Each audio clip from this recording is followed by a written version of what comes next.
This is Agriculture Today, and I'm Shelby Varner with the K-State Radio Network.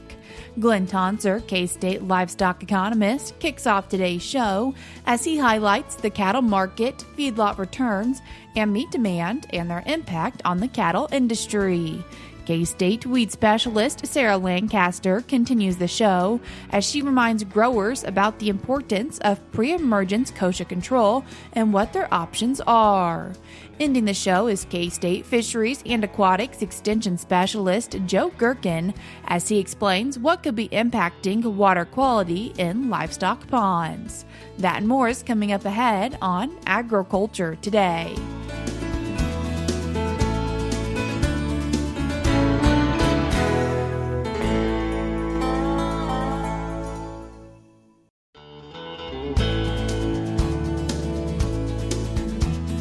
You're tuned in to Agriculture Today, and we start our Monday show with the cattle market update from K-State livestock economist Glynn Tonsor. Glynn, thanks for joining us today. Oh, my pleasure. Glynn, what are we seeing when we look at the cattle market?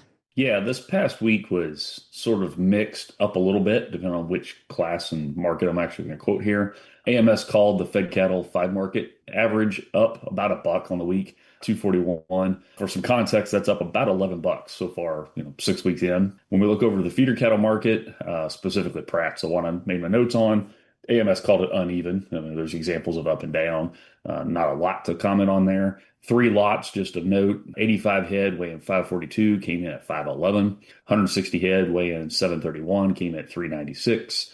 And then the largest lot noted was 348 head weighing 874, came in at 356. 2 of those a bit up and 1 down, basically, compared to the week before. Nothing necessarily stands out in the cash market this past week.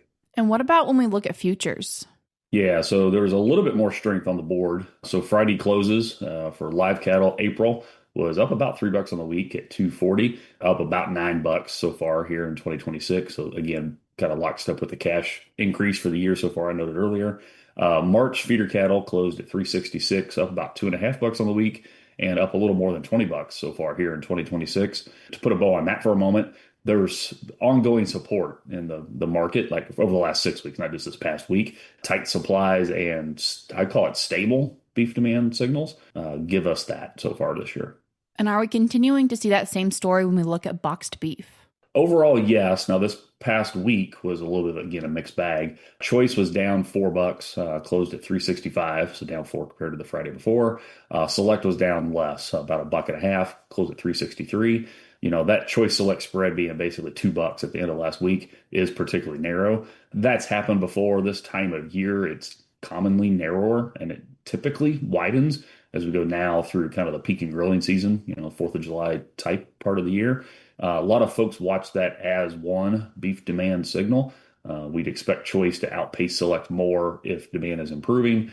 But I'll put a little word of caveat is that's a classic example of an old rule of thumb. And I don't know if that particular rule of thumb holds in 26 as well as it did in the past. But I'm not overly concerned about a real tight choice select spread either. It's just worth watching in the months ahead. And as we are looking ahead, looking into feedlot returns recently did an update. And what are we seeing when we look through basically the rest of 2026? Yeah, this past weekend was a catch-up weekend, and you can find these on our AgManager.info website, like most things we talk about here. And the good news is we're still starting the calendar year 2026 with positive returns. So the way this series works is, and I'm taking information from the Animal Science and Industry Department, marrying it up with Kansas market information, and then using forward-looking projections based off the futures market and historic basis. All those details, again, you can find on AgManager. But the projections for steers leaving Kansas feed yards, basically now through July, are positive returns over $500. And to put a bow on this for a moment, what's underneath that is fed cattle sales prices that are in the upper 230s, if not the low 240s, depending on which month. The placement prices, 6-7 months earlier, when roughly yearlings were coming in the yard, were in the 260 to maybe 270 range. And cost of gain was basically below $100. Add all that up, those are projecting positive margins. What changes by the time we get to like Labor Day, so specifically September and October closeouts are projected in this latest, that green ink turns red. So we're projecting losses on steers that leave. And the reason is no additional increases projected in sales prices, but higher cost of gain and much higher placement prices underneath that. So that profit margin's being projected to squeeze. I'll interject, I've been saying this for like 6 months, and we kind of keep rolling it forward. And so far, it hasn't kind of caught up to the feedlot sector, which is great for the feedlot sector. But that turning point that's on these projections is really important to watch going forward. Also, wanting to talk about the meat demand monitor. And when we look at what we saw in January, focusing on willingness to pay for retail and going out to eat, what'd you see? The most recent base monthly report was, as you said, for January. So we're looking at January versus December of 25, and there's a seasonal shift there, right? A lot of folks have holiday events, maybe actually, gatherings and so forth. It's much more prevalent December than January. So keep that in mind in what I'm saying here. But retail demand for 5 of the 8 categories was lower in January than it was December. And it was actually higher on food service items, the specific numbers in our report. I'm not going to overreact to that because we've said that in the past at this point in time, again, for some seasonality.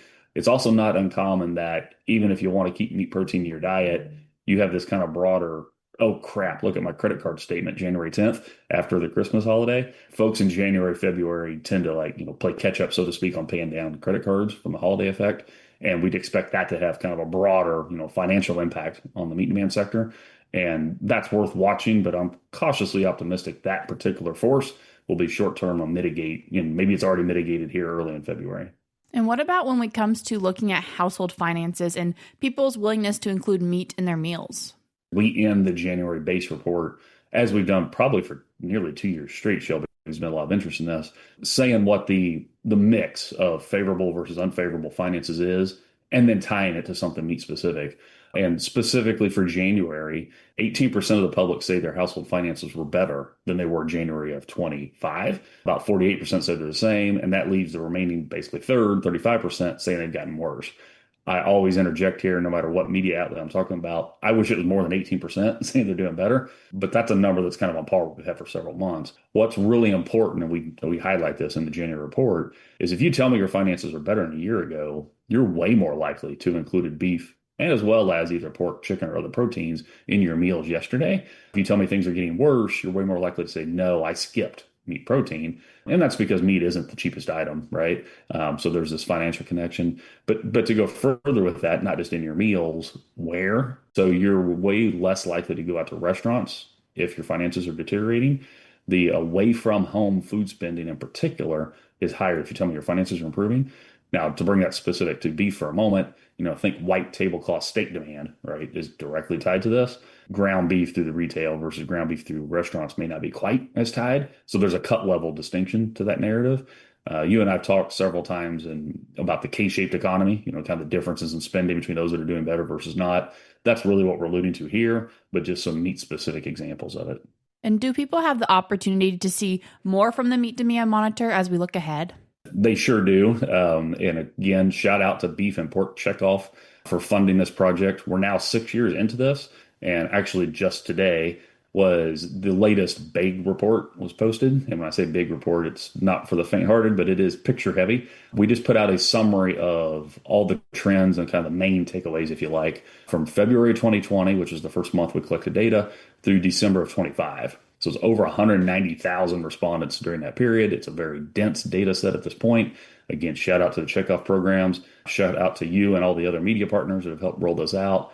And if that kind of information is of use to you, I hope folks go to AgManager.info, pull it up and make use of it. Were there any major trends or key points you saw when you look at all that data? Yeah, and I probably need to do a 2-hour segment on it, and I'll just bait people to go there. We did do our best to put it in picture form so you can see the visual trends. Not everybody wants to live in a coding and equation world like yours truly here. Not that I want to, it's kind of my job. But the thing I would probably most impress on us here is 2026, like at the end of that period, how we started this year. So merge all my comments today. Meat is still in. We actually find a decline in the vegan vegetarian rates and an increase in the self-declared I'm a meat consumer kind of diet. And we see retail demand leading over food service demand. We see lots of evidence of that financial concerns I talked about earlier, but those that say things are getting better are disproportionately making up for it on the spending front. So if you put a bow on a lot of things, and I'm just like teasing it up a little bit to pull up the report, is meat is having more than a moment. 2025, I used the phrase meat is having a moment that was accurate, but that moment is now multi-months in the making at this point. So it's more than a short-term moment. And I think it's the protein demand that's the broader trend, like nationwide. And meat is part of that. And you'll see several examples of that when you look through our summary report. If people are wanting to learn more, what are some opportunities or resources available? This is producer meeting season. Almost all of those talks I give, there's a PDF of those slides. You can find our Ag Manager website.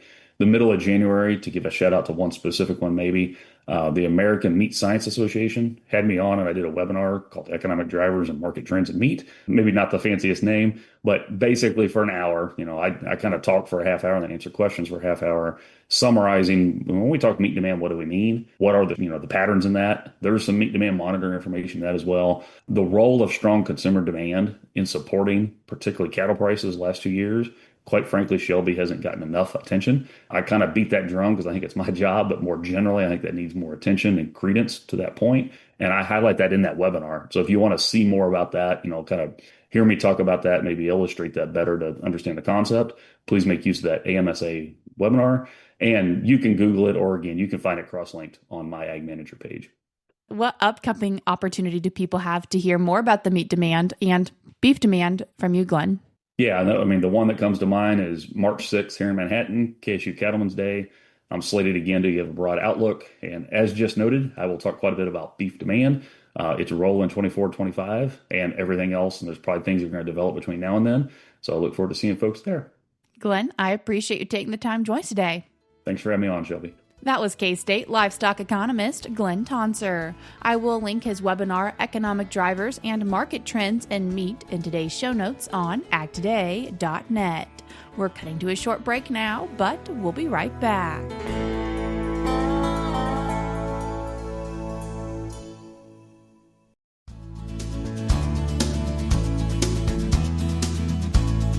You're tuned in to Agriculture Today, and we continue our show discussing kochia control. And to talk about it, we're joined by K-State weed specialist Sarah Lancaster. Sarah, thanks for joining us today. Thanks for having me on, Shelby.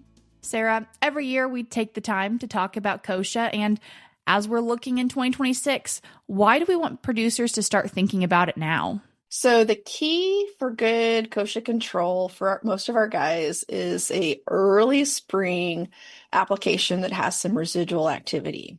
And so the reason we're talking about it now, so Pat Geyer, who is the weed scientist at Garden City, he's a very details guy. He's been tracking kochia emergence at the station, and he gave me the dates for the last few years. So dates for 2024, the first kochia emergence in 2024 was February 7th. So we've already missed that mark. In 2025, it was February 27th. And in 2026, so it's February 10th. So it was earlier this week. So now is definitely the time for folks to be thinking about doing some herbicide applications for kochia control, even though, I feel like we just kind of came out of the deep freeze not that long ago. Kochia is growing and it's around. So time to be thinking about it. And if people are hoping for a more successful control of kochia, what are a few components they should keep in mind? Yeah, so kind of the recipe to think about would be some things that, like I said, definitely that have residual activity. So one of the things that folks are using a lot of is dicamba. And I kind of chuckle when I say dicamba for residual activity, because when I was in grad school, I didn't really think about it that way, wasn't, taught that, but it does have soil activity and it's very, very water soluble.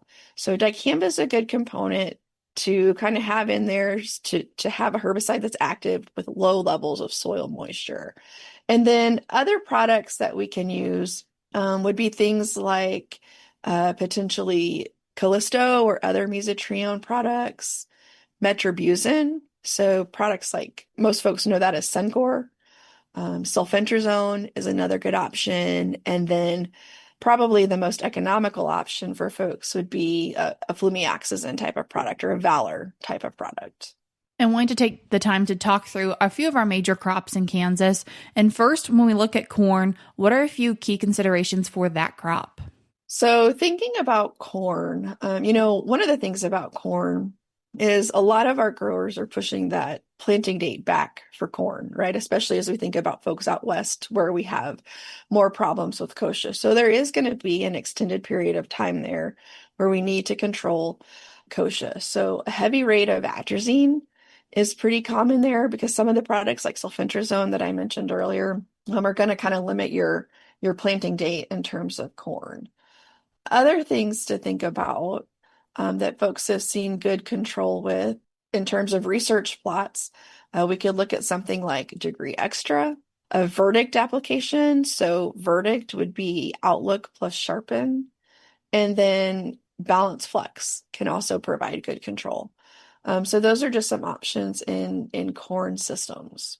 What about options for grain sorghum? Yeah, so grain sorghum is going to be similar, but we lose a couple of active ingredients. So I think, in grain sorghum, I talked to a lot of guys who really like that verdict application, possibly spiked with a little bit of additional outlook ahead of grain sorghum. Other options, we've still got degree extra in there. And then Lexar could be an option as well for kind of some residual activity ahead of grain sorghum planting. And Sarah, then looking at soybeans, anything specific for this crop? Yeah, so, soybeans are a little bit different, obviously, than our corn and milo options. I think a sulfentrazone type of product could be a good option for that kind of longer term residual activity ahead of soybeans. And also one we haven't talked about yet, but probably should have, is pyroxasulfone or Zidua and Anthem can provide activity on kochia. The downside to Zidua is that it is not quite as water soluble as things like a outlook type of product or a dicamba type of product, but it will provide longer term weed control there. And maybe not as popular, but important to Kansas, sunflowers. And what's different when we think about them? Sunflowers are tough because they don't have a lot of herbicides labeled. So, really sulfentrazone is kind of one of the keys to residual activity or residual herbicides in sunflowers. And then Jeannie Falk-Jones up in Colby has done a fair amount of work looking at post-emergence applications of Zidua for sunflowers. And so that can be a good way to kind of extend that residual control for sunflowers. Unfortunately, we do have a lot of resistance to the growth regulator herbicide, so things like dicamba in particular. But those aren't even an option in soybeans or sunflowers anyway. So post-emergence control is definitely a challenge. So in sunflowers, we really lean on those residual products even more so than in some of our other crops. And wrapping up our crops for today, cotton. Sarah, any difficulties when we look at this one? So cotton's another one that's going to have a little bit of a later planting date in some cases. And so we have that kind of longer window in there to maintain that residual control, but we're still going to be looking at things like, that early spring application of a dicamba plus a Valor type of product.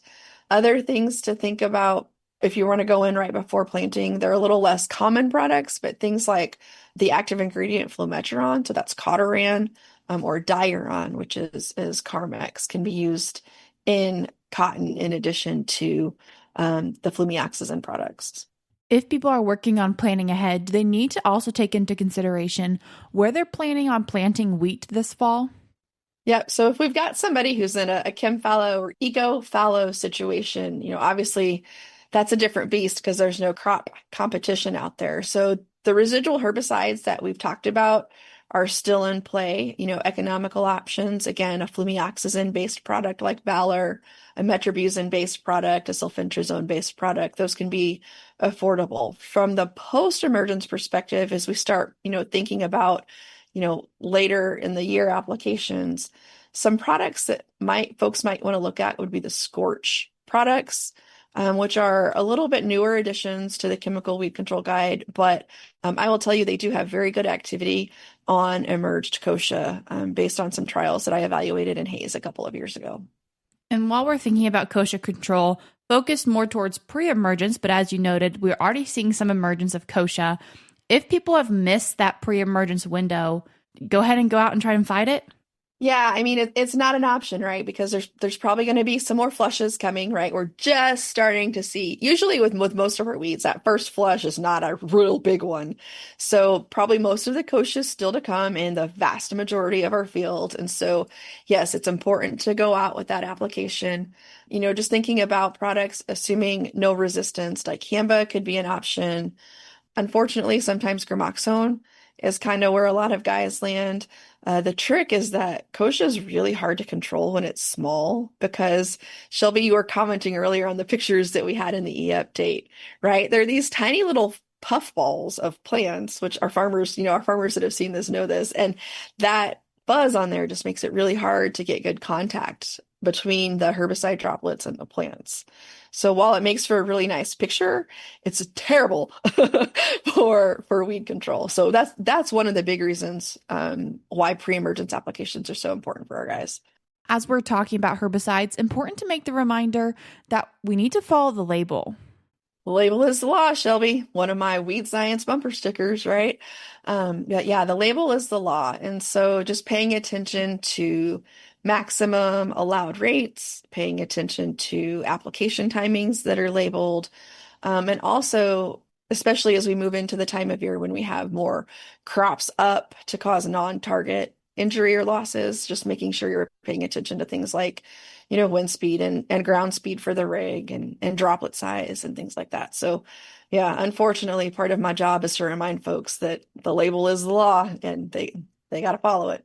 If people want to find out more information, Sarah, how can they do that? So I made reference to the e-update articles. We did a series of 3 over 3 weeks in the e-update. So we kind of have them broken out in there so they could check that out.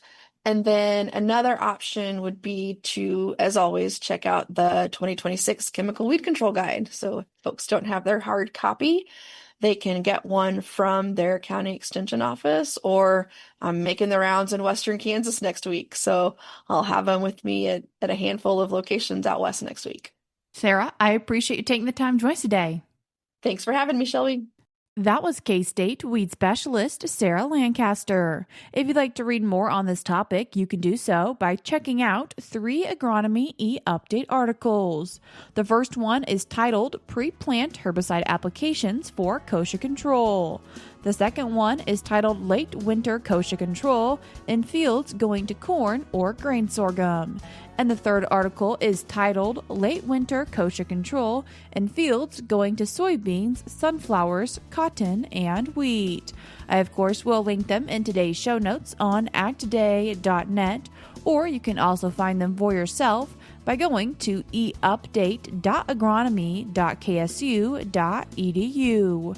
We're cutting to a short break now on Agriculture Today, but when we come back, we'll be joined by K-State Fisheries and Aquatics Extension Specialist Joe Gerken.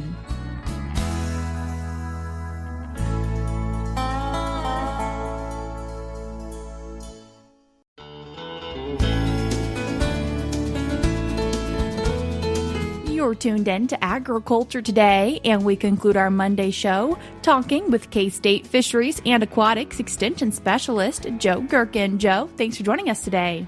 Thanks for having me back. Joe, today wanting to talk about ammonia, nitrates, and nitrites, and why is this something that maybe we should be thinking about right now? Yeah, water quality parameters are kind of what I'm thinking about, and this is a good time of year. And so, as we start to move out of those really, really cold winter months and start to move into some of the springtime temperatures, we start to see some of the changes in water quality. And so, some of the beneficial bacteria that are breaking down ammonia or nitrites into things like nitrates aren't quite active yet. So the temperatures of our water is still probably somewhere, around 40 degrees Fahrenheit, maybe even a little bit cooler. So still really chilly.